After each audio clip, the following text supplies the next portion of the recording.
sebagai proses transformasi. Tujuan utama PAK adalah mengubah cara pandang, sikap, perilaku seseorang agar selaras dengan ajaran Yesus. Dan PAK juga bekerja bukan hanya di ruang kelas, tetapi dalam seluruh aspek kehidupan. Yang kedua, PAK sebagai gaya hidup. Ketika dipahami sebagai gaya hidup, PAK menuntun seseorang untuk menghidupi kasih dan tindakan sehari-hari, menjadi terang dan garam bagi lingkungan, menerapkan nilai kejujuran, disiplin, tanggung jawab, dan keteladanan, berjalan dengan Tuhan bukan hanya belajar tentang Tuhan, tetapi belajar tentang karakter dan spiritual seseorang.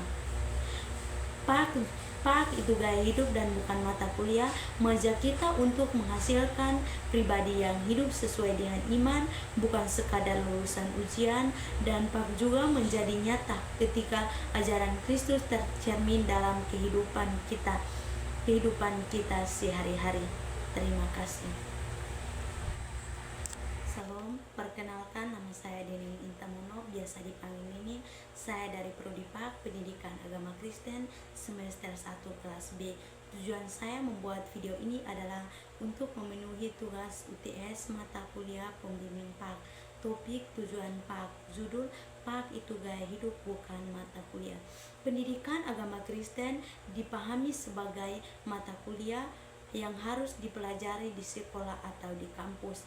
Namun pada hakikatnya PAK memiliki tujuan yang lebih dalam, yaitu membentuk cara hidup yang mencerminkan nilai-nilai Kristus.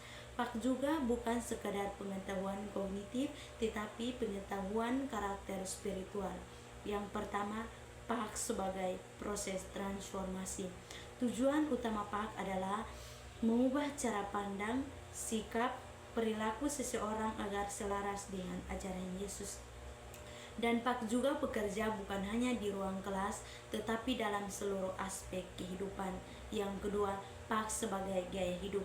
Ketika dipahami sebagai gaya hidup, PAK menuntun seseorang untuk menghidupi kasih dan tindakan sehari-hari, menjadi terang dan garam bagi lingkungan, menerapkan nilai kejujuran, disiplin, tanggung jawab, dan keteladanan, berjalan dengan Tuhan bukan hanya belajar tentang Tuhan, tetapi belajar tentang karakter dan spiritual seseorang. PAK itu gaya hidup dan bukan mata kuliah, mengajak kita untuk menghasilkan pribadi yang hidup sesuai dengan iman, bukan sekadar lulusan ujian. Dan PAK juga menjadi nyata ketika ajaran Kristus tercermin dalam kehidupan kita sehari-hari. Terima kasih.